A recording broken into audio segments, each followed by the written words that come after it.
So good morning. My name is Maggie Romo, and I am the Senior Environmental Scientist working on CDFW's Cannabis Restoration Grant Program. We have a lot going on today, but we will have plenty of opportunities for questions and comments. Before we get started, this is being recorded, and a copy of the slides and recording of the presentation will go on our grant webpage. Also, we are trying to mute everyone upon your entry just to reduce any echoing or background noises. And if you have any questions or comments, please type your question or comment into the chat section. And if there's a specific project related question, you may be asked to direct it to our email at canngrantprogram@wildlife.ca.gov.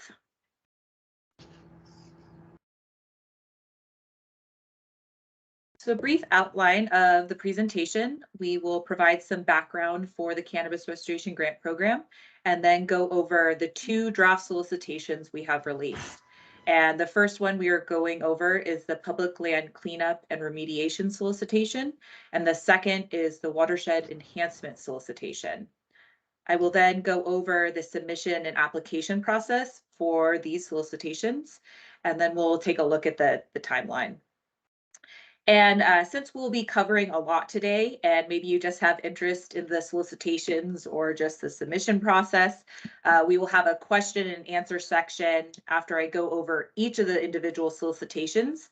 And that will probably put us at the 30-minute mark, again, depending on how many questions we get. And then there will be a third question and answer segment after I address the submission and application process. So a quick background, the grants program we are working on is provided through the Environmental Restoration and Protection Account pursuant to the Revenue and Taxation Code, Section 34019F2. And this dedicated funding source is continuous appropriation and has the focus for the first 5 years of cleanup, remediation, and restoration of environmental damage in watersheds affected by cannabis cultivation and related activities. And CDFW may allocate funds for this purpose through a grant program.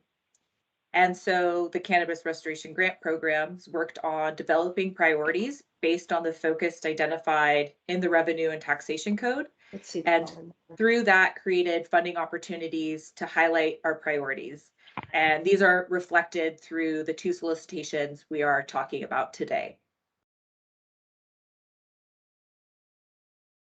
The first solicitation we will discuss is the draft Public Land Cleanup and Remediation Solicitation. The Public Land Cleanup and Remediation Solicitation is competitive with an anticipated funding amount of up to $10 million. And as of right now, we are planning on releasing the final solicitation and opening up the application no later than May 2nd and accept applications through June 3rd, 2022. That being said, to meet these dates, the deadline for public comments is April 26th.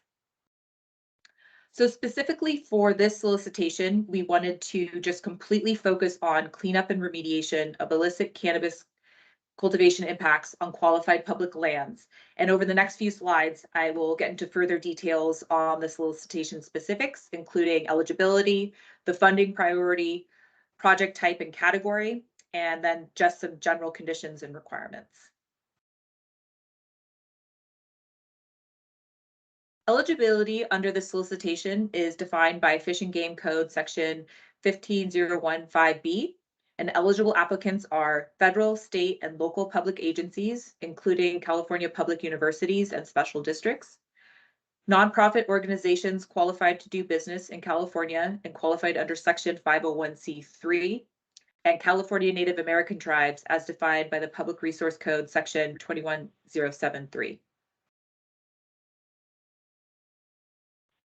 And proposals being submitted by the eligible applicants are to address the priority of cleanup and remediation of illicit cannabis cultivation impacts on qualified public land.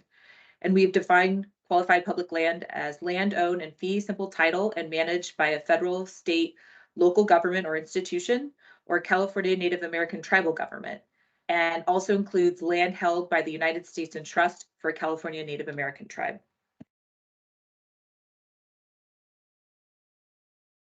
The only project type under the solicitation's priority is cleanup and remediation. And these projects should reduce delivery of contaminants and waste to the environment by removing refuse and infrastructure associated with illegal cannabis cultivation. And proposals must demonstrate how the project will clean up and remediate native species habitat impacted by illicit cannabis cultivation sites on qualified public lands and minimize the risk of fish, wildlife, and human exposure to toxic materials associated with cannabis cultivation. And now the only project category in the solicitation has been labeled also as cleanup and remediation. And so I'm hoping you guys are sensing a theme here. And for those who are familiar with CDFW funding opportunities, you're used to seeing planning and implementation project categories. But again, here we really want to support those immediate efforts to remove refuse and infrastructure from illegal grows on our public lands. And so we just have this one project category specific to cleanup efforts. And projects under the cleanup and remediation project category should be categorically exempt CEQA and categorically excluded NEPA activities. And eligible activities can include finalizing site selection, submitting a notice of exemption or categorical exclusion, acquiring any permits, waste and infrastructure removal, hazardous materials testing and disposal, and training and capacity building to increase cleanup efforts.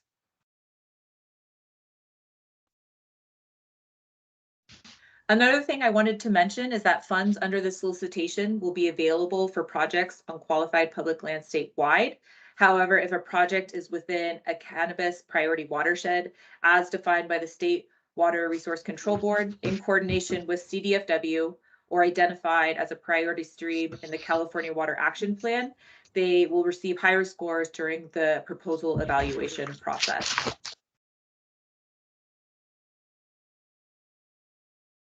Next, I'll go over just a few of the proposal conditions, which can all be found in Section 4 of this solicitation.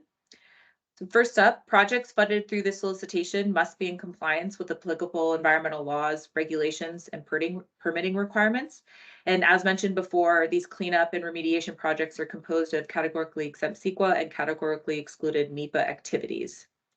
Proposals are also require the development of project-specific objectives, which include a pre- and post-project monitoring and reporting plan that explains how project success will be evaluated and reported.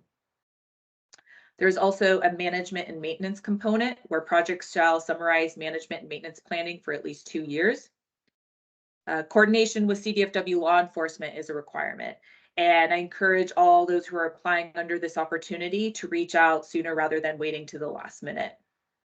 We also do encourage projects that include field work to coordinate and consult with the California Conservation Corps and the California Association of Local Conservation Corps, but this is not a requirement. Applicants must also prepare an assessment of whether or not the proposed project site contains hazardous materials and provide that hazardous material assessment to CDFW. So again, those are just a few of the details on some of the conditions and requirements covered in Section 4 of the solicitation. So please refer to the solicitation for specifics and full details. So just in summary, for the public land cleanup and remediation solicitation, the anticipated total funding is up to $10 million.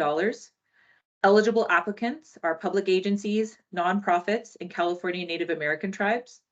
The funding priority is the cleanup and remediation of illicit cannabis cultivation impacts on qualified public land.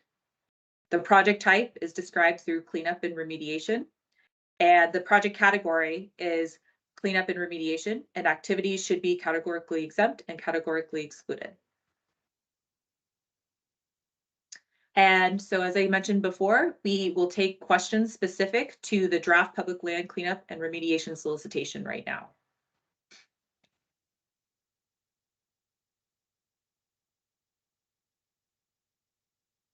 Janice, I don't know. And also, if people refer to wait till the end, we can do that as well. Just let me know. Hi, Maggie. There are no questions in the chat at the moment. Perfect. I like that. People may be waiting toward the end. Yeah, no, that sounds good. And so, yeah, we can keep things rolling. We have a lot of slides to cover, and give it another opportunity at the, We did get one question. okay. Can you specify if there is a cap to an individual project? Yeah, that's a good question. Again, the total amount of funding available is $10 million. And there is no cap on an individual project. Again, these projects will be evaluated for their applicability and merit based on what we've outlined in the solicitation, and it is competitive.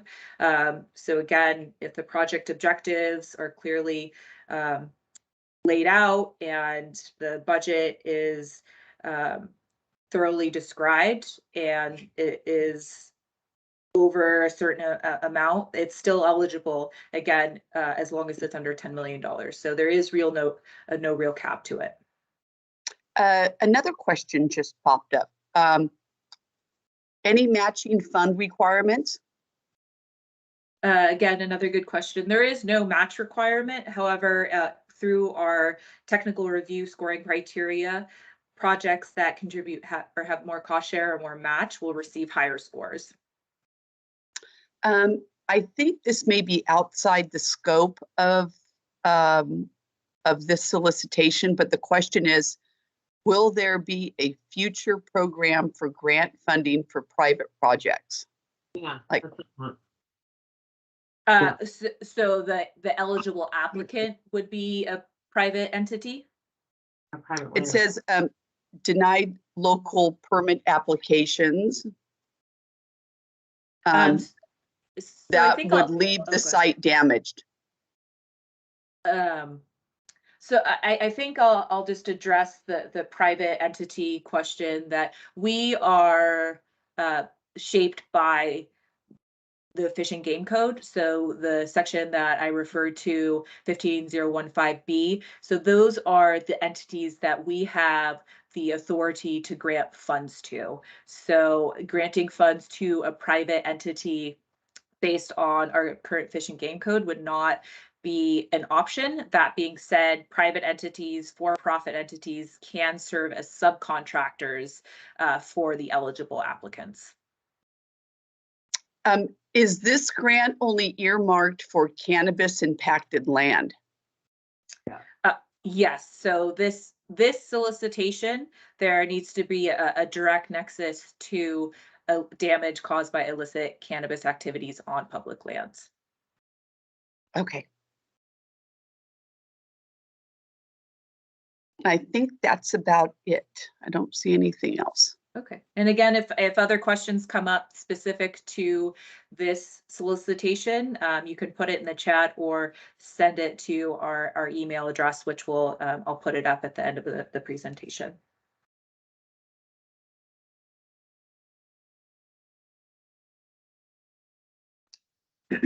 So now we're moving on to the draft Watershed Enhancement solicitation. And while there may be some similarities seen in this solicitation as to the public land cleanup, there are different priorities. The Watershed Enhancement solicitation is also competitive and has the anticipated funding amount of up to $10 million as well.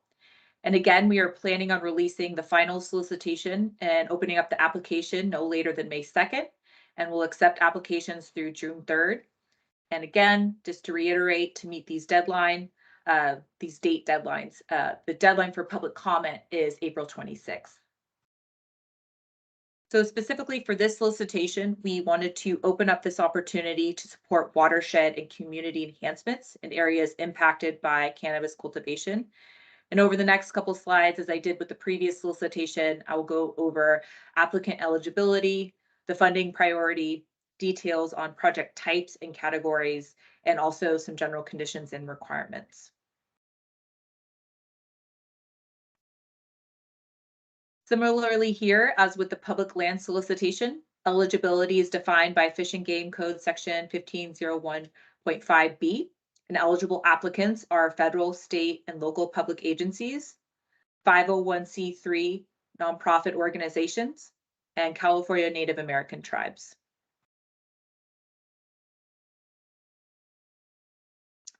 And proposals being submitted are to enhance watersheds and communities. And the objectives under this priority are to restore or enhance aquatic, riparian, and or upland native species habitat or habitat connectivity, protect aquatic, riparian, and or upland native species, and alleviate a limiting factor within the watershed.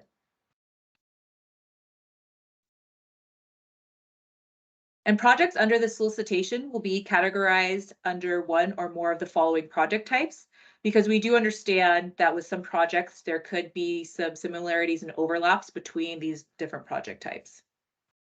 So the first is road improvements, and these treatments include road upgrading, road decommissioning, culvert and road crossing upgrades, and other sediment prevention delivery actions.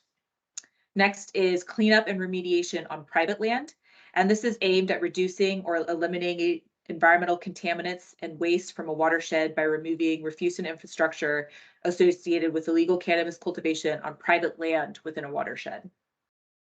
Another project type is wildlife and habitat enhancements, and includes activities to prevent accidental injury and death, habitat improvements for birds, bats, and pollinators, poisoning prevention, limiting human disturbance to wildlife, minimizing the spread of invasive species, enhancing native habitat and habitat connectivity, and fire resilience.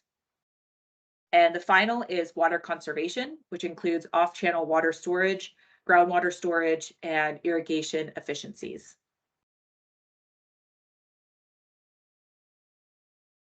So moving on to the project categories, and this may now look a little more familiar. We have 3 project categories, but proposals may only be classified as one project category. So you'll need to select only one. And those categories we have under this solicitation are planning, which will provide funding for activities that will lead to specific on-the-ground implementation projects. We also, again, similar to the previous solicitation I discussed, have the cleanup and remediation project category. And projects are categorically exempt from CEQA and categorically excluded from NEPA activities and will result in the cleanup and remediation of environmental damage on private land. We then have the implementation project category, which will fund construction and monitoring of shovel-ready restoration and enhancement projects. Applicants must demonstrate CEQA compliance and submit 65% or higher design plans, basis of design report, and technical studies.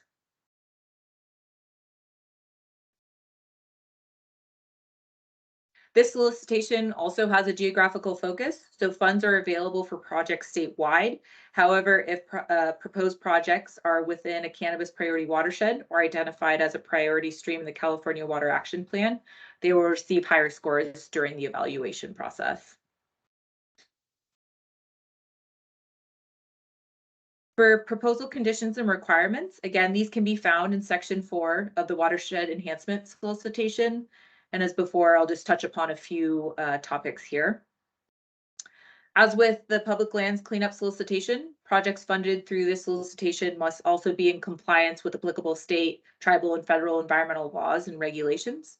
Applicants must identify the project's expected permitting requirements, state what permits have been obtained or the process through which the permits will be obtained, and describe the anticipated time frame for obtaining each permit.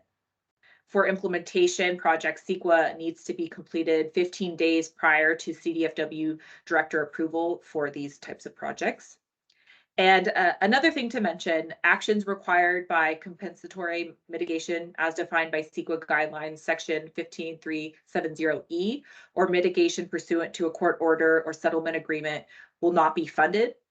One thing that could be considered on a case-by-case basis are activities that will go above and beyond the required mitigation. In the solicitation as well, all projects are required to develop pre- and post-project monitoring and reporting plan.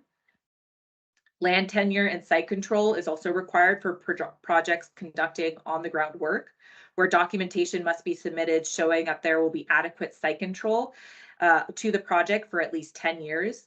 And examples of this could be fee title ownership, easement or license agreement, or permission from property owners to do work on their land. There's also the long-term management and maintenance plan, and implementation and cleanup and remediation projects shall summarize long-term management and maintenance planning for at least 5 years and 2 years respectively. Coordination with law enforcement and hazardous material assessments for cleanup projects are also required.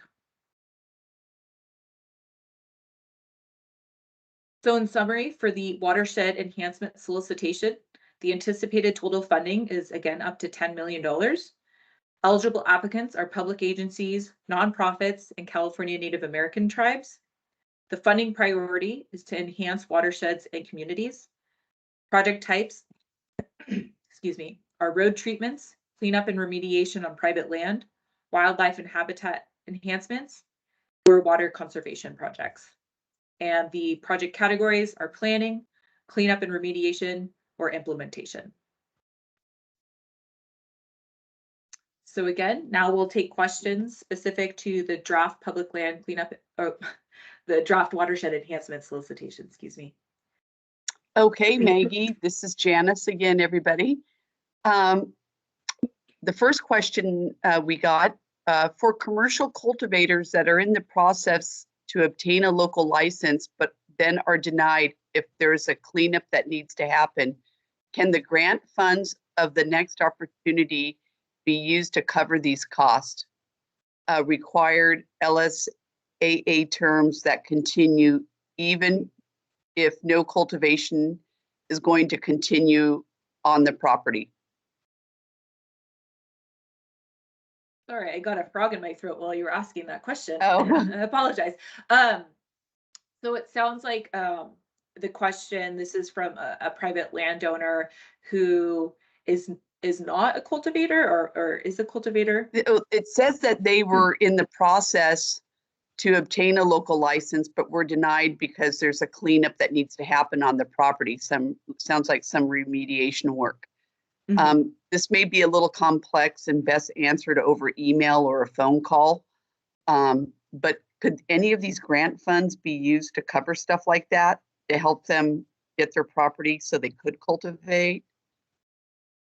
Yeah, so without knowing the specifics, it it sounds like this also might be an appropriate project type for our qualified cultivator funding opportunity. And all the information on that open solicitation is on our website. And that specific funding opportunity is targeted at a qualified cultivator, so less than 10,000 square feet of canopy, outdoor grows, to help cross the line before for an annual license. So if you do have a provisional license, we are looking to support efforts to get your annual license and also supporting sustainable cultivation practices.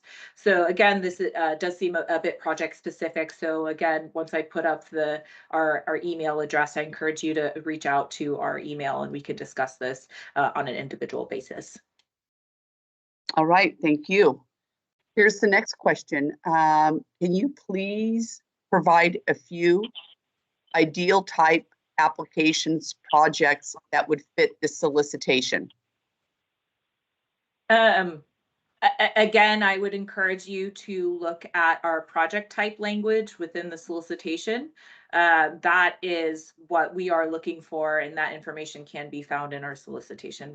Activities are highlighted. It's not an all-encompassing list, but those are the types of projects we are looking to support.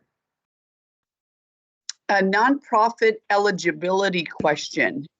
Only C3s, C4s, or C6 are not eligible? So again, this is a little bit different than our qualified cultivator funding opportunity, which was open to nonprofits under the 501 classification. With these two solicitations, the public lands cleanup and the watershed enhancement, it is limited to 501c3s. Can you repeat your description of what road treatments might be? Yeah, so, and we can go back to that slide since we've gotten a couple questions. So road treatments, these can include road upgrading, road decommissioning, culvert road crossing upgrades, and other sediment prevention delivery actions. Okay, next question. Do forest management activities such as oak woodland management and forest thinning qualify? It depends on the objectives of the process of the project. Again, we do have the project types of wildlife and habitat enhancements and water conservation. Again, we need to bring it back to, is this helping protect species, restore habitat, and also alleviating a limiting factor? So depending on what type of management that you're wanting to implement, I again encourage you to relate it back to our solicitation's objectives, quantify the benefit, and just really make it clear on how that project relates to our priorities. All right. Next question. Are county governments considered public agencies? Yes.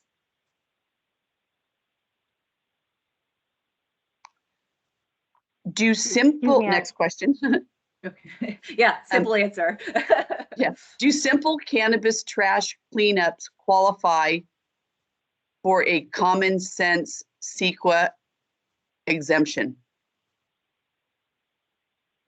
Again, not knowing the specifics of the project, what we've seen through previous efforts, a lot of the cleanup projects are qualifying for exemptions under CEQA. And then another question was, please provide a direct link to the qualified cultivator solicitation, and I will do that after we get through these questions. Yeah, and all that information is on our the Cannabis Restoration Grant Program website. Yep, great. Can you please provide a web link to the qualified cultivator funding? Same question. Yeah. I will provide the link to that web page. Perfect. Thank you, Janice. Excuse me, I hate to interrupt, but I've been waiting to join the meeting online and nobody has let me in. So I've just been listening to this via telephone. But if someone could let me in, that would be great. Sorry about that. Yeah, I did not see that. Admit to the I don't see lobby. anybody in the lobby, so you may need to leave and rejoin on your computer, and then we can let you in. Okay. Thanks for speaking up. Sorry about that.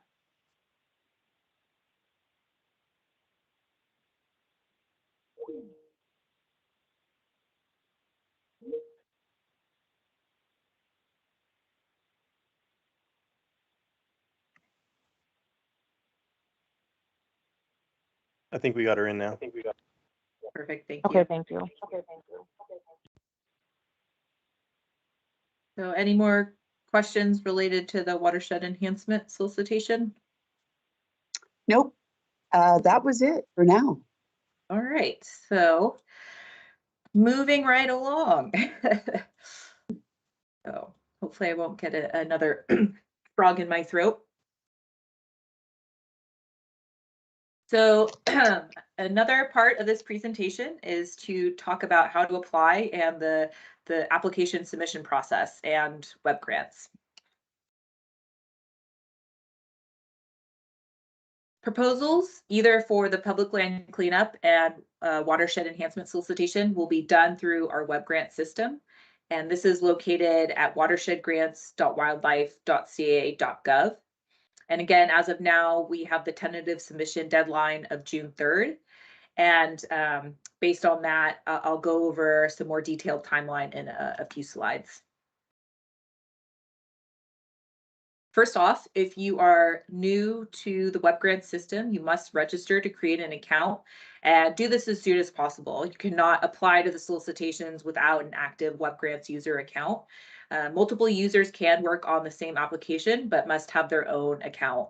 And returning applicants, which are those who have submitted an application on web grants before, you do not need to re-register. Use your existing user ID and password.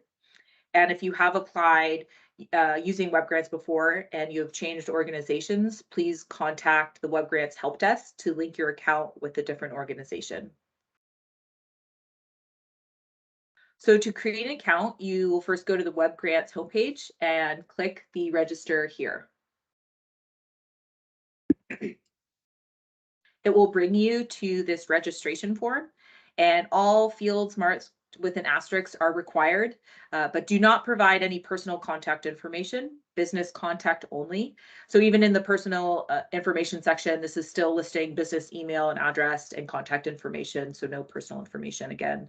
And organizational tax ID is not necessary at this stage, so you can enter an NA, but the tax ID will be necessary for submitting the application.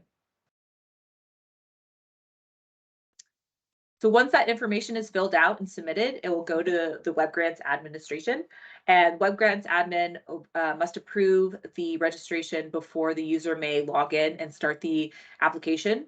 And users will generally receive up to 3 confirmation emails, first confirming receipt, approval or denial of the user registration, and then you will get your password. And this takes approximately 1 business day. So once you're approved for user ID and password, you can start the application process. And when you log in, this will be your home screen, and you will want to look for the funding opportunity. So you'll click that link. And you'll want to select the opportunity title of either the CRGP Public Land Cleanup and Remediation Solicitation 2022 or the CRGP Watershed Enhancement Solicitation 2022. And depending on what you select, and as a new grant opportunity, applicants have the one option for starting a new application. And once you click start a new application, this page automatically opens when you select it, and it provides general information for the application. And this page must be filled out and saved before the rest of the application can be completed. And the primary contact is automatically populated from the person who started the application along with the authorized official and can be changed as necessary.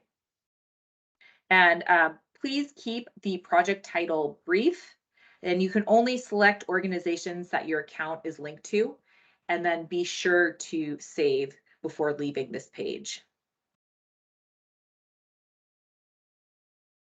If you need to change anything, you can click edit. So once that is completed, the next thing to do is start the application, and you would click go to application forms to see the entire application and main menu. All application forms are listed in the application main menu, and this acts as your checklist, and all forms must be completed before you submit. And to navigate, you can click the form name and it will bring you to each subsection.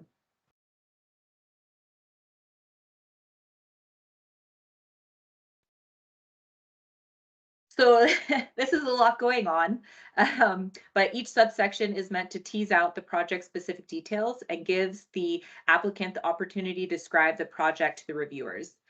And so since we're still in the draft solicitation phase, this application won't be final until the release of the final release of the solicitations, which is again the tentative date of May 2nd. But as of right now, the draft application has 9 forms. And Form 1 is looking for more information on eligibility and to expand on the project's applicability to the solicitation's priorities. Form 2 is meant for project location details, where we'll ask for coordinates, pictures, and maps when applicable. And even for planning projects, we request a map to show the extent of the anticipated project boundaries. Form 3, this is the place for applicants to really provide context for the project, where the reviewer can be provided details on the purpose and need, ecological significance, community support, and the experience of the team working on the project. Form 4 asks for status of any required environmental compliance and permits for the project. Form 5, this information will be dependent on the nature of the project. So if the project has specific on-the-ground activities and the landowner information must be provided and documentation showing adequate site control of the property or properties to be accessed and restored, this is where this would be submitted. There's also the monitoring plan, and either if this will be developed as a project task or one has been developed, this will be attached in this section as well. And again, the monitoring project or the monitoring reporting plan needs to describe how project effectiveness will be evaluated. We then have Form 6, and really Form 6 through Form 7A and B is looking for a blueprint for project specifics. So Form 6 is for the timeline and deliverables for the project. It is also where we ask for the approach to achieve the deliverables and where the reviewer can really assess the feasibility of the project. Form 7A is just a straightforward ask of the CDFW requested amount for the project based on specific groupings such as personnel services, general operating expenses, and subcontractor costs. Form 7B is required. It's an Excel attachment called the budget table, where it teases out hours, rates, line item equipment requests, subcontractor costs, cost share, and budget justification, because each cost needs to have a justification. Form 8 is for additional documents that support your application or further describe your conservation goals. And these are supplementary, they are not required. And finally, Form 9 is for the acknowledgement and the signature. So once you go through the application forms and complete them, you can review each application form individually or the application in its entirety by clicking Application Details. By clicking Application Details, you can then print or save. And it is not recommended to do the print to PDF feature because it will include all the attachments in the PDF form. So it's going to print the whole document. And this can be, as long as all the attachments included.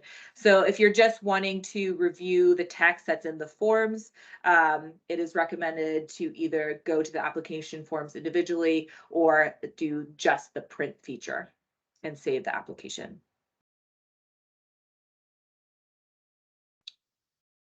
So once you go back to the application main menu, you can check to see if all the forms are complete. And to mark them complete, you can click on them, each form individually. And at the top of the form, you will find the option as Mark as complete. Once the forms are checked as complete, you can submit. And one thing to note, once you submit your application, it cannot be changed. If anything does need to be changed, you will have to contact the help desk.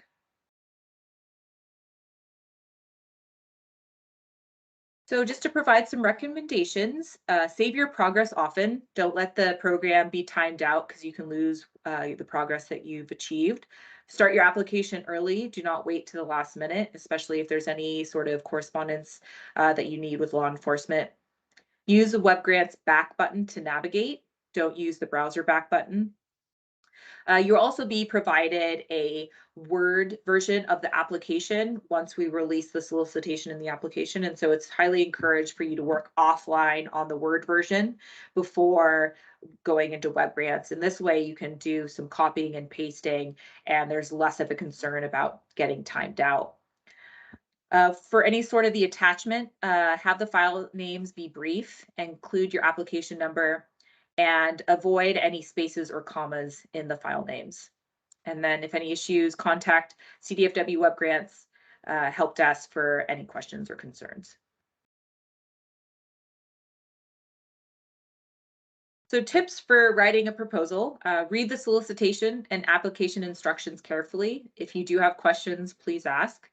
Clearly address the criteria outlined in the solicitation. Make a clear tie between your project and the solicitation priority.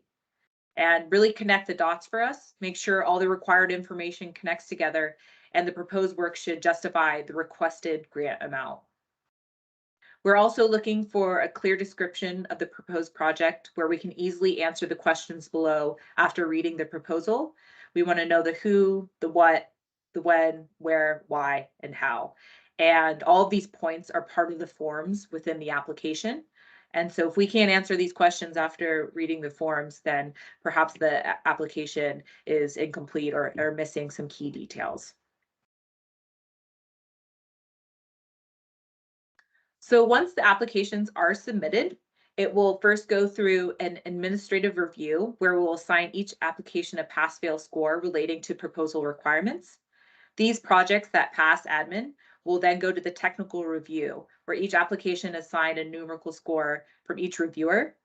Also, if applicable, projects that involve engineering design or geological investigations will go through an engineering geologic review in this technical phase. Following the tech review, the applications will then go to our selection panel. And the selection panel uses a qualitative process that considers all projects that pass the tech review and compares them based on responsiveness to solicitation priorities, scientific merit, regional and statewide priorities, and then the tech scores as well. The selection panel will then make recommendations to the director, and the director will review these recommendations and approve a final set of proposals. And following the director approval, we will formally notify the applicants for the awards, and the agreement development process will begin. With that, our current timeline, again, all comments are due to Cannabis Restoration Grant Program by April 26th for both the public land cleanup and the Watershed Enhancement Solicitation. We are aiming to release both the final solicitations and have them open up for applying by May 2nd. If we hit that release date, then the deadline for applications will be June 3rd by 4 p.m. And finally, we plan to announce awards in summer of 2020. Oh, oops, back to the future. Summer of 2022, and anticipate having grant agreements executed by fall of 2022.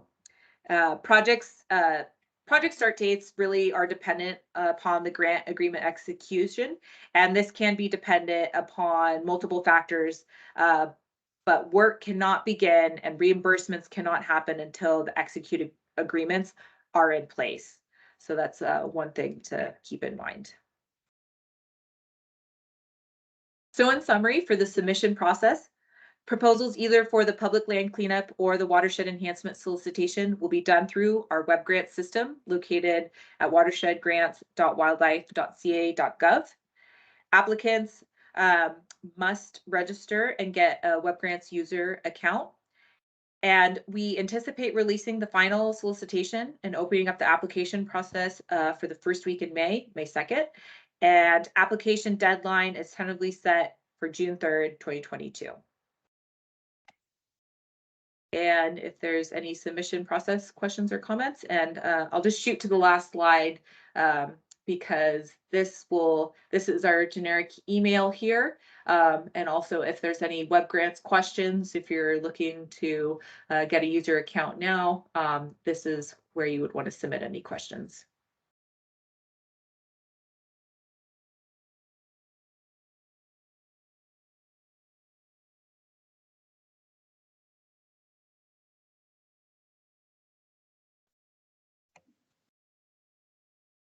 I haven't gotten any questions yet, but we'll give people a few minutes to type them in. Absolutely, yeah. And if there are any other lingering solicitation questions, we can answer those now as well.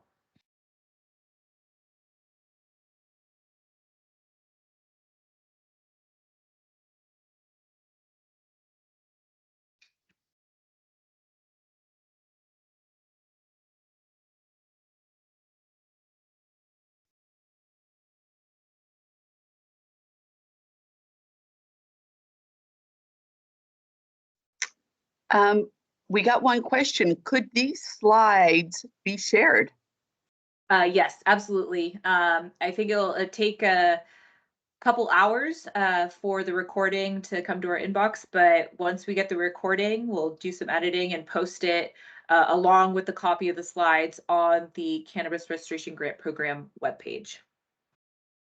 All right, we got another question here. How does an individual act as a subcontractor to a qualified entity? Depending on the amount that the subcontracting agreement would be executed for, you would have to have a signed subcontractor agreement. We would also need a copy of the budget in the submission process. Got another question here. Is CDFW open to help field qualified applicants and connect them with project proponents? The shortage is in public agency of nonprofit capacity, not the need for ideas or suitable projects. It seems like a multi-level question, and we Yeah. are supportive of wanting to see shovel-ready projects. We want to see benefits and restoration happen. And that being said, there is some responsibility of those who may not be eligible to reach out to entities that could be eligible in their area. And I feel like through the eligible entities that we identify through our funding opportunities, quick Google searches could bring up a list of eligible entities within your area. And again, we understand that funds for cannabis cleanup projects, or relating this back to the qualified cultivator funding opportunity, this is a new availability of funds is new, and so we are wanting to support capacity building, but again, some of that legwork has to come from the entities that aren't eligible. Okay. One comment here was many nonprofits are unwilling to work with cannabis-related projects due to federal prohibition. But that's kind of outside the scope of what this is about. So I'm just going to move on. Are private individuals and for-profit entities eligible for the qualified cultivator funding opportunity? So again, our funding authority is limited to the public agencies, nonprofits, and Native American tribes. But again, private entities, for-profit entities can serve as subcontractors, but they have to be represented by an eligible entity. It said, for example, the local RCD has stated they can handle maybe 1 to 4 cannabis-related grant applications per year. Mm-hmm. So, yeah, that and we seems do understand that there is a lack of capacity, and we do encourage eligible applicants to build into any sort of grant application that they have to increase their capacity, because we are understanding that there is a limit on eligible entities. okay.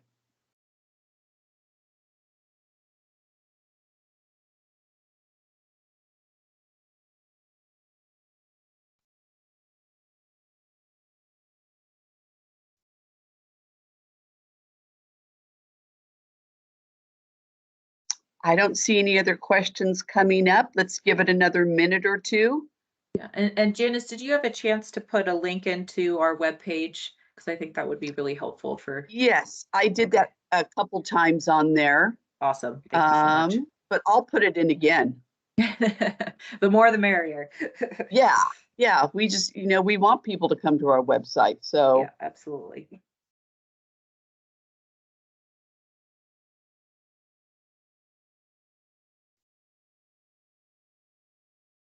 all right, there it is, Perfect. our website link. So folks can come and visit our webpage and check out the current solicitation and see more information about the qualified cultivator.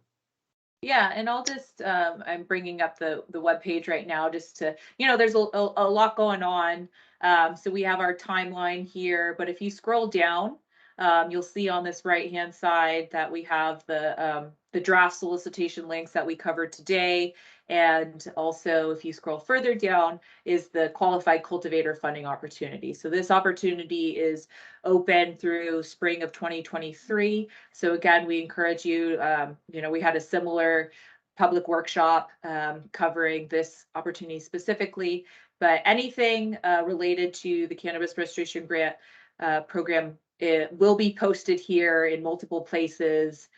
So just check out the announcements and the right side for any solicitation links to our open opportunities. Awesome. Now we got a few more questions here. Okay. Can a private individual work with their local county jurisdiction to create a subcontractor opportunity? If so, how? I mean, that is an approach that would be acceptable. Again, private entities or private individuals can serve as subcontractors. That the specifics of that agreement would have to be worked out with the represented agency that you're working for. And there could be boilerplate standard subcontracting contract language that they have. Again, I wouldn't know that on an individual basis. Now, this final question says, how do you suggest a private individual work with their local county jurisdiction to create a subcontractor opportunity? You kind of answered that before. Yeah, and what I'm hearing a lot is it starts with that initial phone call and outreach and just of developing rapport um, but again, it's just like I wouldn't have a specific answer for specific location. I can only speak generally of what to do, and again, that starts with that first phone call.